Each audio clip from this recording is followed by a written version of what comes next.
the fact that she has a heart for it, the fact that God is pulling her towards, who He's made her to be, is not an ethical problem. Welcome to the Breakpoint podcast. In our Q&A segment, Ask the Colson Center. I'm Shane Morris. I'm here with John Stonestreet to answer your questions. All of these were sparked by Breakpoint commentaries and podcasts that we've recently aired, short courses we've held, and articles and columns that we've published. If you want to submit a question of your own for us to tackle here on the program, you can do that by emailing us at askthecolsoncenter@colsoncenter.org. John, our first question this week comes from someone who's, I don't know if this question has to do with the recent viral video from TikTok from the adult son of a very popular pastor, but in my mind it's sort of associated with that because the theme of the question is, why young people leave the church and then what we can do about it and where the blame really lies and how we can understand this very frustrating phenomenon as parents, as pastors, just as fellow Christians. So I'll go ahead and read it, and then there's a related question that's very short, and we can really tackle them both together. So this person writes in, I was just curious about your reasons young adults leave the church. What research did you use, or is it just observational? And this is referring back to a Breakpoint, I believe. It seems that the tone of your article is biased against the young church members while dismissing how the church structure may have failed the community. Do you look at the reasons how the church has failed this generation, like hypocrisy, nepotism, abuse, and misogyny, to name a few? Just like with divorce, it's rarely one person's fault. It takes two to form a relationship and two to break it. In your course, do you cover the greater sociological factors? And then someone else writes in, as a youth group leader, I'd like to know the necessary material needed to equip youth to stay in faith or the church. We see the problem. We don't know how to tackle it. Please help me. Yeah, these are really two very different questions. I mean, the first one really is coming from a pretty cynical place in terms of a Breakpoint. And I'm not sure I know which article he's talking to. Because we have covered this issue on a variety of angles, which has to do both with how the church has failed young people and how young people have failed the church. And both of these things, I think, are true at the same time. Look, I mean, do we need to change what we understand the church to be? Absolutely. Are we ever going to be able to rid it of things like hypocrisy and abuse? Hopefully we can do a better job than we're currently doing, but the church throughout history has been one that is plagued by sin and problems, and the reason is because it's full of people who are full of sin and problems. That's the thing about the church. It's that it is God's plan for enacting and carrying a message of a redemptive plan to the world, and his plan has to do with us.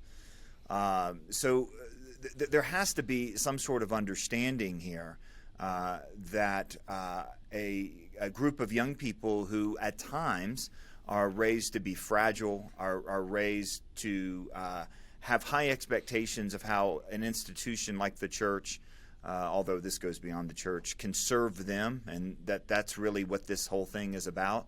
The problem there is the church failing the student by failing to teach the student what the church is and what the church is made of and what the church is for. Now, I'm not at any level undermining the fact that even in recent days, and especially in recent days, we've heard some dramatically terrible stories about what's happened within the four walls of the church. So, that's the thing about the fall, and yet, as one of our former colleagues used to say, the church is God's plan A, and there's not a plan B. So, I have looked at tons of research to get specifically to this first question on this issue, and there's a couple things that come to mind. One is as we look at what's behind it, the hypocrisy and that sort of stuff is always part of the equation. It's never the number one reason. Most of the time when young people leave the church, it's not this decision to leave. It's a drifting away in which the church becomes more and more irrelevant in their life. Second, the hair on fire numbers of that we often hear of young people leaving the church, particularly in evangelical circles, and you hear this from some organizations, like 80% or 90%, those numbers are largely made up. The numbers that we have right now show that there's a difference between the number of young people leaving the church and leaving the faith. Although, you and I would both say that, the church is an important, integral part of the faith. And in other words, but that's important because they're not being talked out of Christianity in order to become an atheist or in order to become a Buddhist or in order to become a Muslim. This is really, really rare stuff. More often than not, they've been catechized by the culture to be a secularist, and yet they go to church because it's part of their family experience, but it's not really core or essential to their commitments or to their identity. And so when they're off on their own, they drift away, which is also why we see some more usually they drift toward, and rather than atheism or pure secularism, they drift toward a vague spirituality, which is where we get the, I'm spiritual but not religious. It seems like every time I meet someone who comes from a Christian background and has drifted away from it, they've drifted into this sort of pseudo-pantheistic, everybody's in, just love people and acknowledge a higher power and you're good kind of faith commitment. It's not even really right to call it a commitment. That's just the default state. So, that's going to inform the way we tackle this stuff too, because apologetics are great. It's a great enterprise to sort of respond to the objections of the Richard Dawkinses of the world, but I'm not really persuaded that that is the main event anymore. As far as deconversion narratives, it's going to be primarily I saw the church as judgmental and full of hypocrites, and then I saw the concept of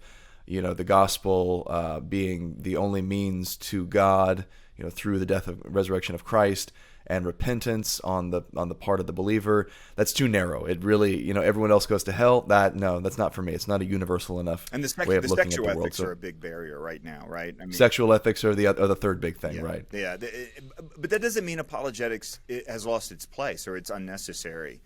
Well, it's more than just arguments for God's existence. It includes the sexual stuff as well. To kind of paraphrase the conference that we did a couple years ago at Wilberforce, is Christianity still good?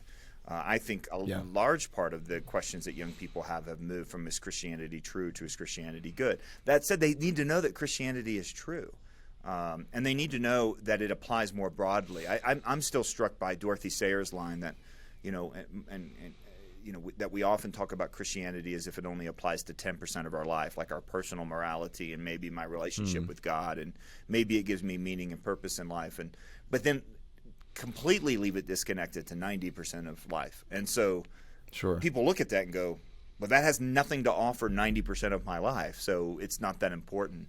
And I think that's the kind of the secularization process, that happens. And at the same time, I don't think either one of us would undermine the fact that many people do feel, in fact, hurt by the church. Of course. But a lot of times, you're bringing up something here that I think is really important on the apologetics thing, and I think it applies to this too.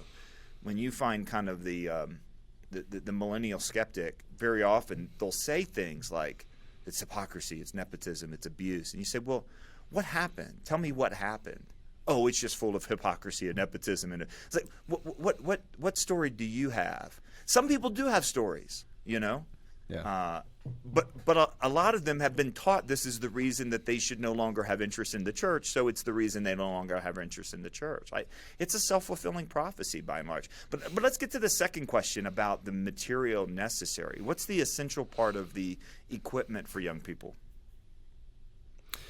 Yeah, that's a really broad question. I mean, we can recommend books and there's one right over my right shoulder right now that maybe could be helpful. Yes, there is a practical guide to culture, which you mentioned not at all on the program here, John. But so it's been so weeks. we can point people to that one. It has been weeks since I mentioned that book. Yeah, really weeks, maybe a week, singular. We could point people to a practical guide for culture, certainly. John's book that he co-authored with Brett Kunkel, that's a great one. And then I'll also say two that immediately come to mind for me on the big, like the general apologetics front, especially for those of a more kind of intellectual bent. I would point them to Tim Keller's stuff. I still think The Reason for God is the gold standard on that, especially the way he teaches young people to doubt their doubts, to not just assume that the doubts are on a strong foundation, and Christianity has to answer those questions by itself. No, the doubter also has to answer tough questions about the framework that they're coming from. The other thing would be a recent book, Trevin Wax's book, Rethink Yourself, which is a very accessible treatment of a lot of the basic instincts that lead young people out of the church. I think one of those key instincts that he hits on is the idea that my identity is primarily found by looking inside myself and asking, who am I and how can I express that externally into the world? And that's the purpose of life that we just assume in our culture that we should follow, when in reality, historically speaking, that's the minority report. Most people have looked around for their identity to their community to discover who they are. But he says ultimately Christians should be doing a different, taking a different path from either of those, which is to look up first to find our identity in God and His story, and then we work out and express that externally around us, and then internally in our own lives. So that's a real good cultural wake up call there. And then the last one I'll point to, especially on the sexual issues, is Sean Mcdowell's Chasing Love, and I talked with him on the Upstream podcast about that a while back. But it's again a very accessible, sort of high school, college friendly treatment of the issues surrounding sexuality and romance and identity, and it takes the classical Christian natural law teaching and it packages it in this incredibly intuitive and accessible way that I think makes a powerful argument that young people can really sink their teeth into. So those are three resources that I think could tackle the three different angles that we just mentioned that this problem comes from. Those are great resources, and I want to talk just quickly about not just the what in terms of the what resources are out there, but how do people need to approach this with the next generation? Because even your list, to which we could add probably a dozen books. I was thinking of a dozen more, but all the ones that you recommended are terrific, and they cover the ground really well. But that tells me that this area of the intellectual and the cultural challenges and the identity issues that young people often face, they have been well addressed by people who have thought through it really well and have given you at least the intellectual resources that you need. The problem that we have right now is that it's the golden age of apologetics, but it hasn't translated into the everyday life of families in the church. So, going back to even the first question, I meet students who are like, well, I have this question and I grew up in the church and they weren't able to answer it, so therefore the answer doesn't exist. You and I talked about this, months ago when there was one of the famous Christian music artists who said, I haven't been able to answer this question, and this question. You're like, but there are answers to that question, and that question. And in fact, they're way better than the skeptical cynicism. So it has to do with sometimes, I think, with that translation. I have been reminded just even in the last week working on a project of a book for Christian educators, not for Christian students, on what it means to pass the faith on to the next generation. I think it's one of the best frameworks that I know of by Steve Garber, and the book's called The Fabric of Faithfulness. I've told Steve I sold more copies of that book than anybody else, because I just tell every educator or parent or anybody working with the next generation that this is a must read. He basically, interestingly, a lot of times people look at this question about why people walk away from their faith and they say what went wrong. Garber looks at it, having worked with college students in particular, and said, well, wait, let's figure out what went right. Let's look at the students who did make it, and what did they have in common? And with no exceptions, as he would put it, three things. Number one, worldview, and what he called a big enough worldview, which I love that phrase, because basically it is a faith that is big enough for the world as they will experience it. What happens is when we say things like, just believe, all atheists are stupid and we're the smart ones, or no, we don't take seriously what they're going to face eventually, or the God, happy clappy, God loves you and has a wonderful plan for your life, without any taking seriously the fall and the suffering in the world. What happens is the students then develop a faith that's not big enough for the challenges, and that creates dissonance. You can think about this when somebody converts out of secularism. Lewis says, my atheism turned out to be too simple. Another way to say this is it was too small, and I needed a big enough worldview to account for my understanding of right and wrong and things like that. But that happens to all of us. So you need a big enough worldview, which is why these apologetics resources, these identity resources, a faith that directly engages the hard questions, avoiding questions of sexuality, and allowing the culture to nail down what we should think about that. All of that is basically giving a worldview that is too small. So that's the first thing. The second thing that he says that all of these people had in common that made it out of their Christian youth into Christian adulthood with a stable and powerful faith was a mentor who embodied that worldview. So in other words, not only did they get a worldview that was big enough, they were able to see it in real life with someone up close and personal.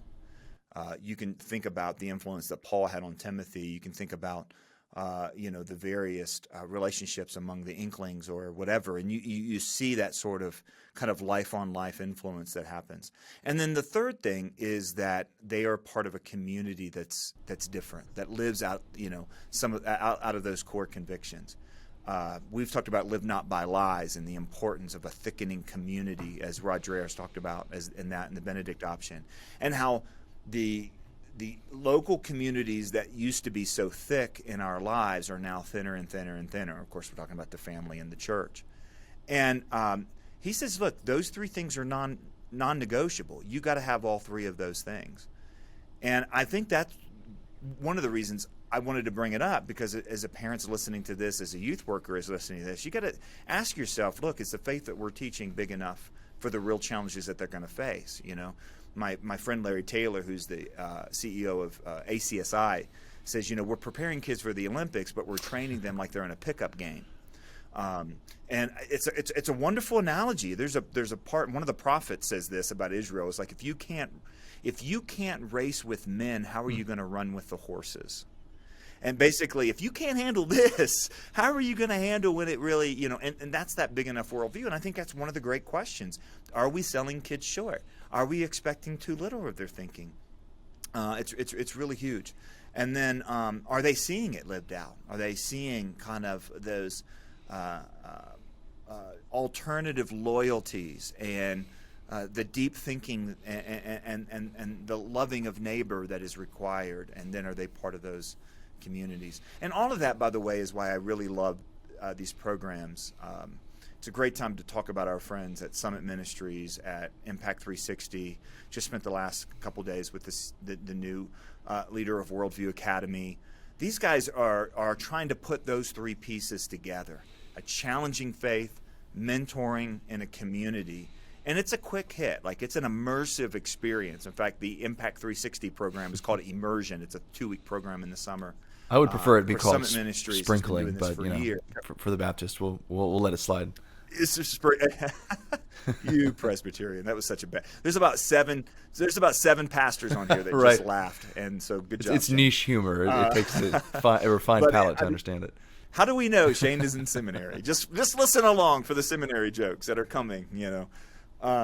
Anyway, that's why I love those programs. They try to pull those things together, and they're doing such great work, and I always recommend them. I speak at a lot of them. I think they're terrific.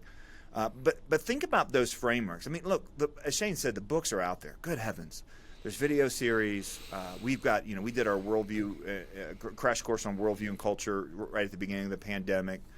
I think we can link to those videos. We'll try to link to those videos if you come to breakpoint.org with my friend Sean Mcdowell and Brett Kunkel. I mean, the content is there. But it's also framing around in a countercultural way, so that our deepest identity and our deepest commitment are formed by our faith and formed by our families. Those are huge things that our culture actively fights against.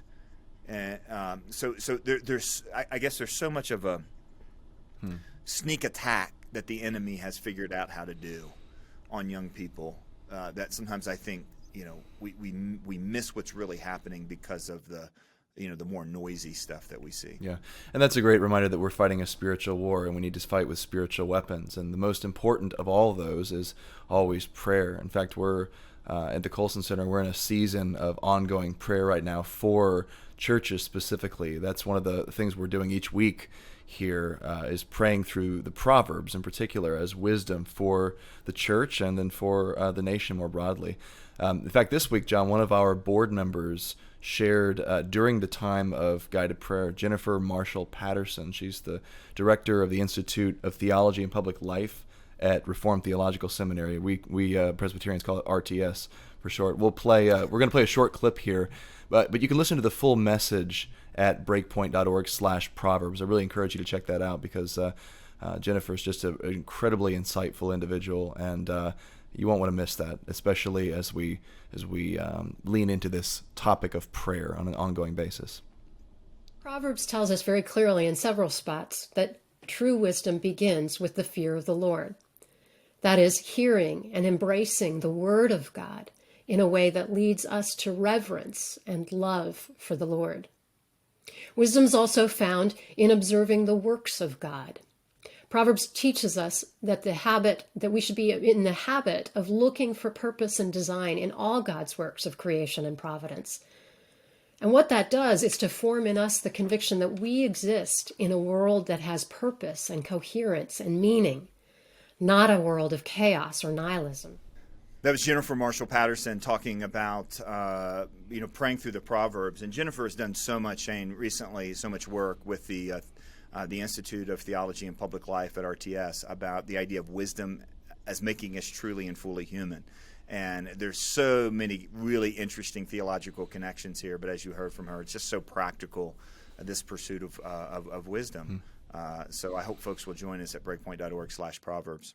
Our next question today has to do with a subject that we've talked a little bit about more recently on Breakpoint and on the various podcasts with, and particularly I'm thinking of Katie Faust, who's dealt with this issue of putting children's rights first in all of the different family and sexual arrangements that our culture has come up with. And this question comes from a place of deep concern for that from someone who is interested in adopting from overseas. And it's a lengthy question. I won't read the whole thing, but this is a 39-year-old Christian single woman who doesn't really see the prospects of having marriage and a family in her future, but she has a deep heart for orphans overseas, and particularly in Eastern Europe where she's visited. And she's looking at the possibility of adopting one of these children from overseas, who she says that according to the statistics in the region, 75% of them will actually end up at jail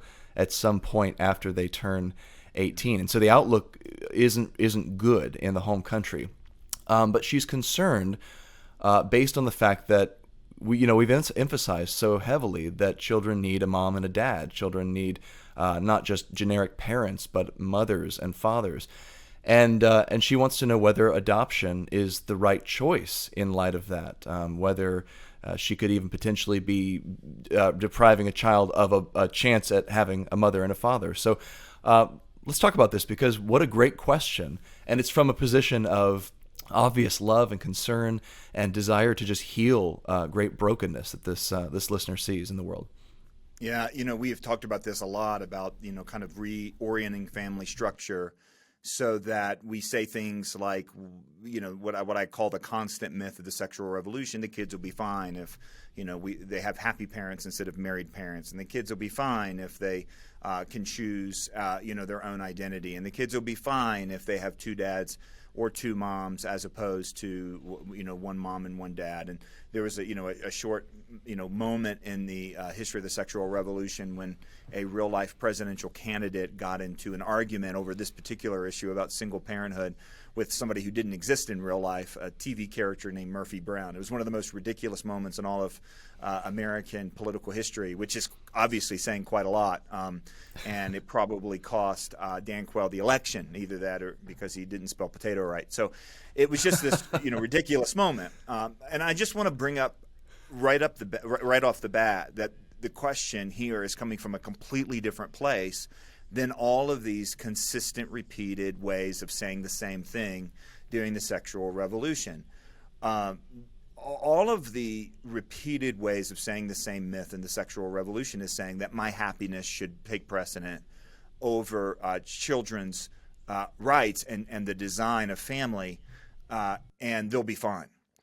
This is exactly the opposite. This is saying that the children aren't fine, and is there some way that I can actually give my life, give my heart, give my family, give my space in my home to a child? This is a fundamentally different question. This isn't someone saying, I'm going to artificially create a baby or intentionally create a fatherless child in order to meet my deep emotional need. This is a woman saying, a child has come into the world without a mother and father, and I want to help them. Let me read this line in particular. You can see the difference right here.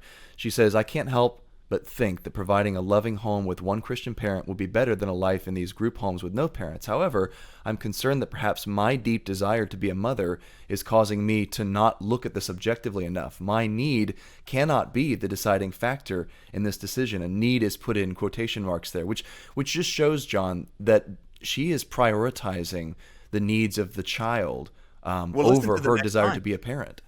I know raising a child in a single-parent home will leave a hole in the child's heart. This child needs a father. And the thing is that our artificial reproductive technologies, which we get in a lot of trouble when we talk about, because the way they are used, not by everyone, but the way they are used, even outside of the ethical questions about the process itself, but the way that they're used intentionally creates children without biological mothers or without mothers or without fathers in their life.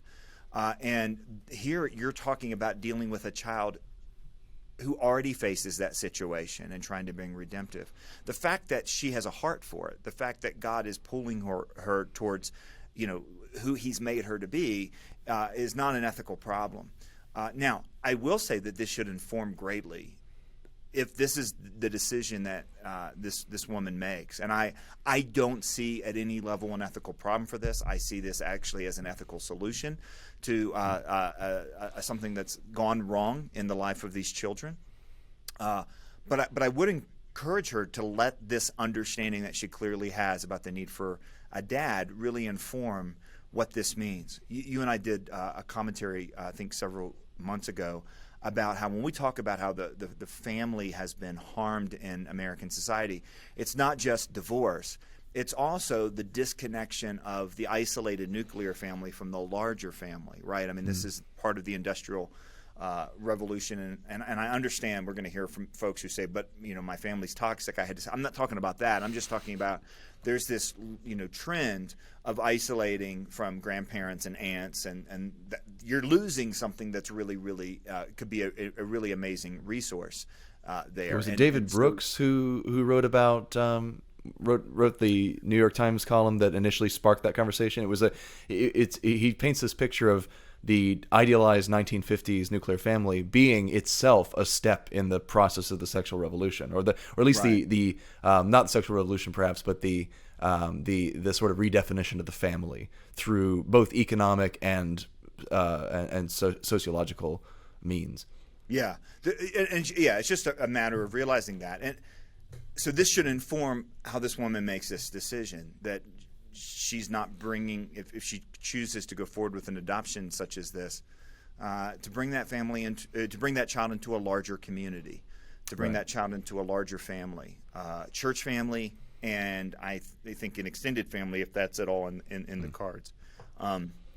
I think that's just something to be thought through. This question honestly reminds me of someone that my wife and Aaron Kunkel interviewed on the Strong Women podcast a few weeks ago. A woman that I've known for many years through my connections with Summit Ministries named Molly Geiger. Molly has provided foster care as a single woman for young children who were caught in tough situations. And it's been an amazing thing to watch because, first of all, she's brought these children, many of them coming from devastating fatherless sort of situations, very young, into a larger community. And she has access to that because of where she lives and where she works. But also putting her own heart out there only to realize that the ultimate goal is that there's a restoration of the child's biological parents, if at all possible. Mm-hmm. And every foster parent does that, where and I'm talking particularly about the ones who bring these children in and basically give their hearts away only to maybe have those children taken away. Yeah, because my parents did that growing up. We had the longest we had child was 2 years. It's brutal. I mean, it's got to be brutal. I don't know that from personal experience, but I just think that is such an opposite impulse from I'm going to have a child to meet my emotional need. And I don't hear that in this question. I hear the exact opposite in this question. I hear, this is a Christian trying to do something and the fact that she wants to be a mom is not something that gets in the way. It's only something, it's not something that she should fight. It's something that she should see as a gift of God to help her carry out this redemptive work in the world. I think it's a beautiful thing. Yeah, I have no doubt that the awareness she expresses that this child will need a father in his or her life is gonna manifest itself in the way she raises a child, should she choose to go through with the adoption. And that's one of the things that I think the church can probably can definitely provide, really. And we don't have to look further than the pages of the New Testament for examples of that sort of thing at work. I mean, Timothy, one of the early leaders of the church, is Paul's mentee, and he was raised by his mother and his grandmother, who Paul praises to the sky for their godly upbringing and the fact that they saturated him in the scriptures. So yeah, we have examples. God bless you in this, and yeah, what a great and admirable thing to do. I hope this question, I hope my answer pushes people, because I just think right now, we did a story on Monday's Breakpoint having to do with a promise to America's children. We talked about that on Breakpoint this week and our last podcast. We've got to rethink this, and I'm grateful you had Katie Faust, I think earlier this week on your podcast, Upstream. Katie Faust is starting this global children's rights movement, and she's a part of this, along with the groups that started Promise to America's Children. Go deep on this issue. We have to rethink this. We have to rethink how we prioritize the needs and rights of children to a biological mom and dad, to not be subjected to harmful pornography and our sexual ideologies in a way that basically socially experiments on them without their consent and without their say in the matter whatsoever.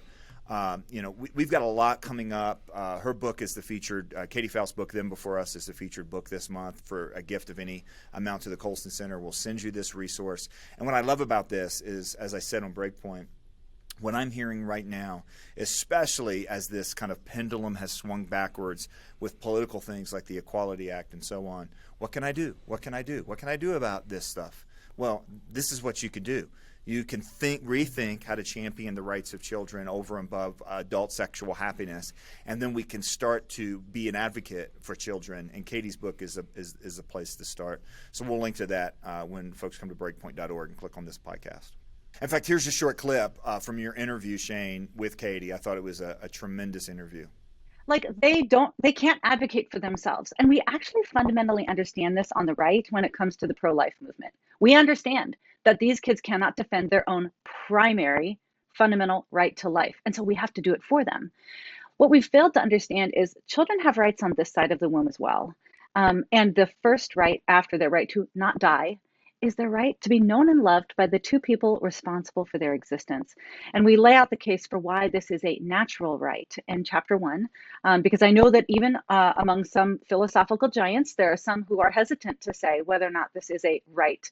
But we make the case that it absolutely is, just in the way that a child has a natural right to life. They also have a right to leave the hospital with the two people who created them, just like the parents who created that child want that specific kid. They don't want just any kid in the hospital nursery. They have a right to the child that they created.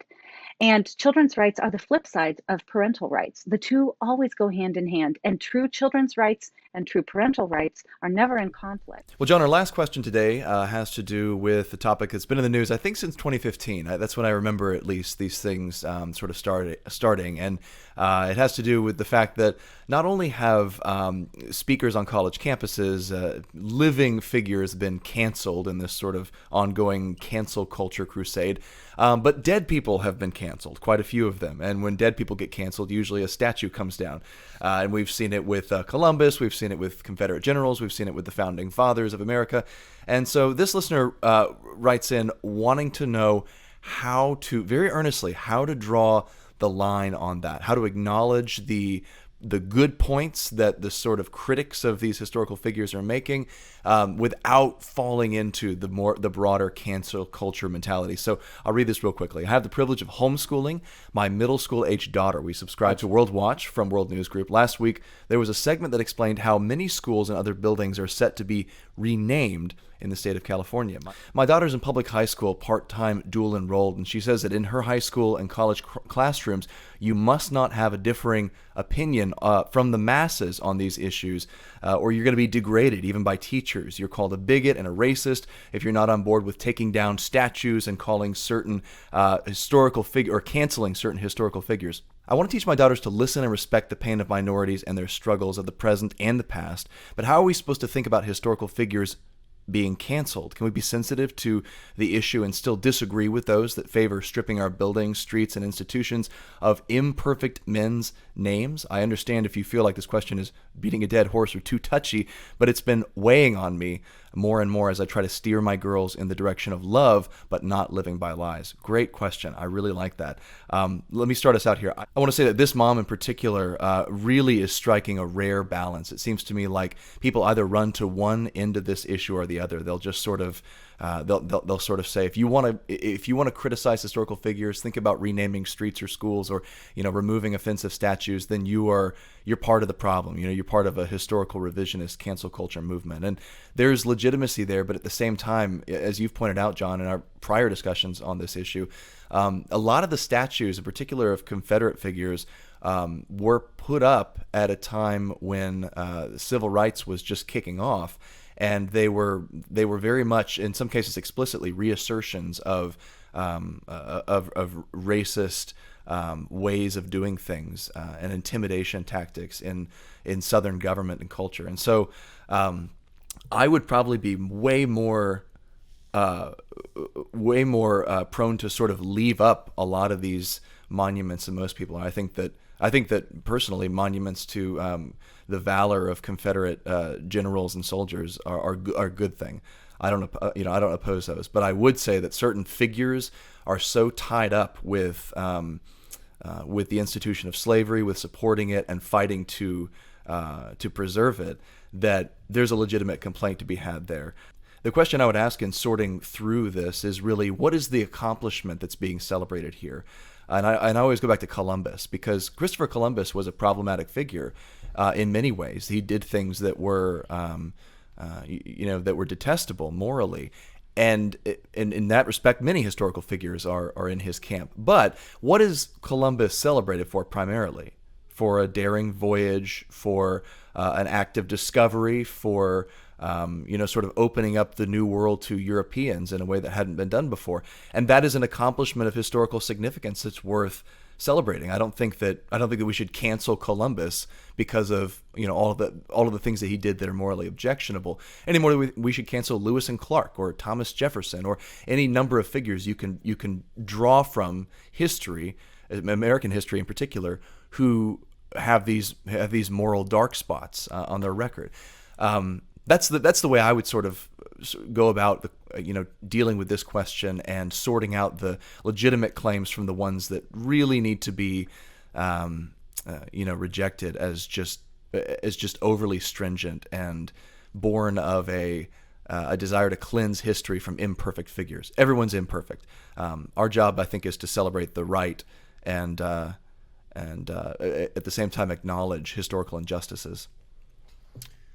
I think that we have to look at this question, and this is one of the most important things you can do for your daughter right now, just talking to this homeschooling mom, is help her to think beyond the reactionism that is taking place on this issue across the board.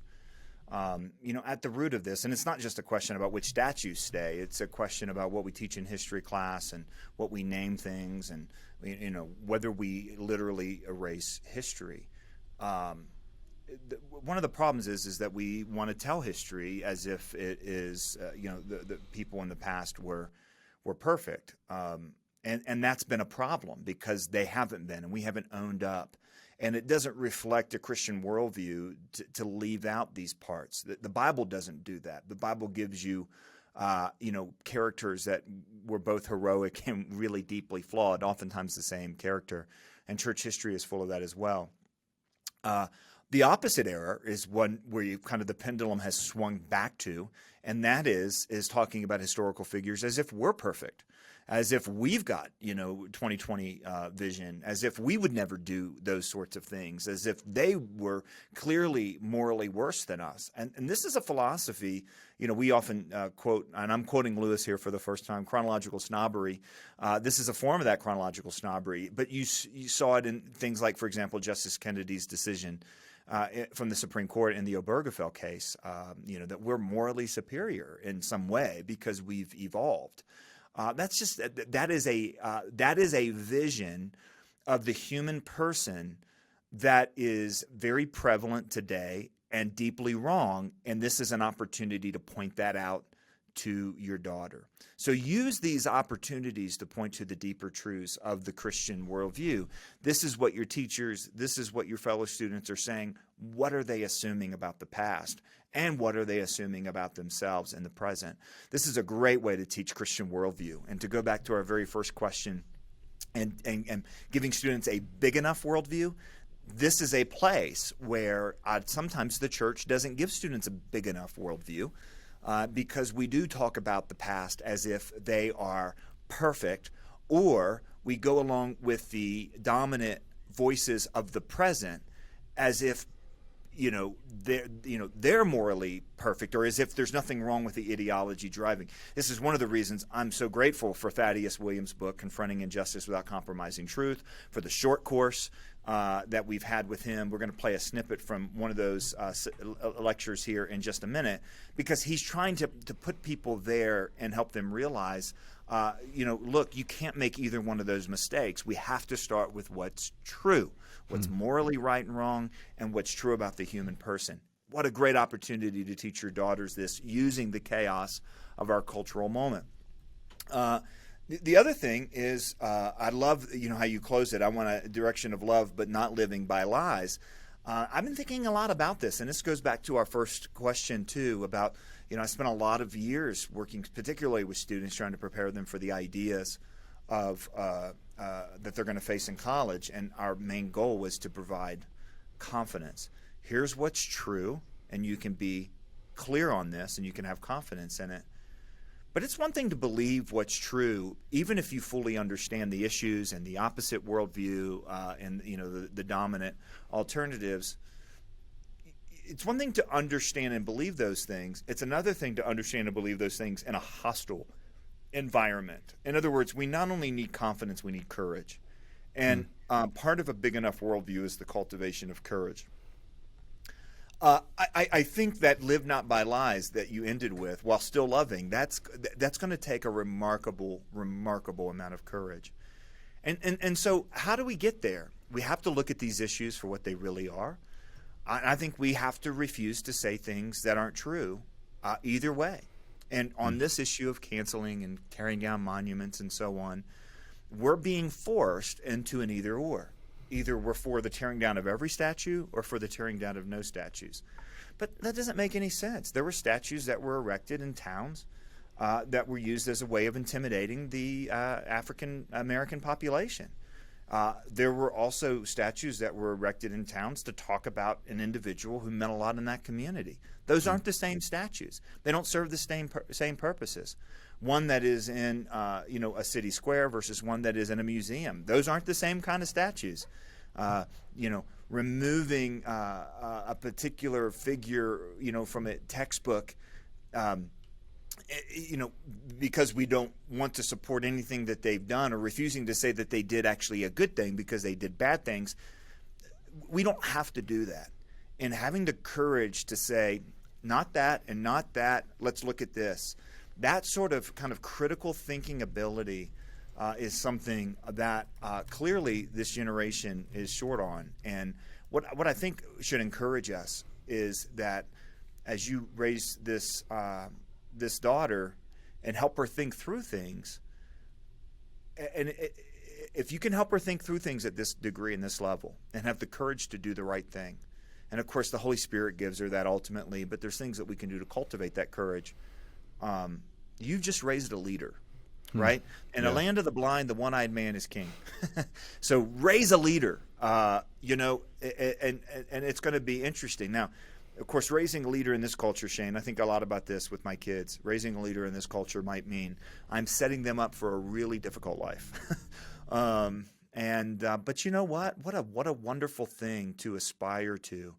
Faithfulness, courage, and so on. And I pray that for my kids. I pray that for this woman and her child. Because these are tough days to have an opinion about this that goes against the woke mob. But we're going to have to figure out where we stand in the days ahead. It was a monumental answer, John. Well done. Oh, that wasn't even a seminary joke. That was just a nerdy. It was a dad joke. joke. I'm sorry. I'm a dad. I have 3 dad kids. joke. Okay, I'm allowed to I'll make give you jokes that. like that, and I was a homeschooler, so there's an extra degree of corniness that's allowed. We're tolerant of that because I was homeschooled and I'm a dad now. So, thanks for the I question. wasn't homeschooled, but I'm a homeschooling dad, so I will appreciate that joke. I will choose to appreciate that joke. There you go. Come on, John. We'll do some grilling next time I'm in town there. Well, thanks so much for listening to the Breakpoint podcast. We enjoyed this a lot. We'll be back next week answering more of your worldview questions.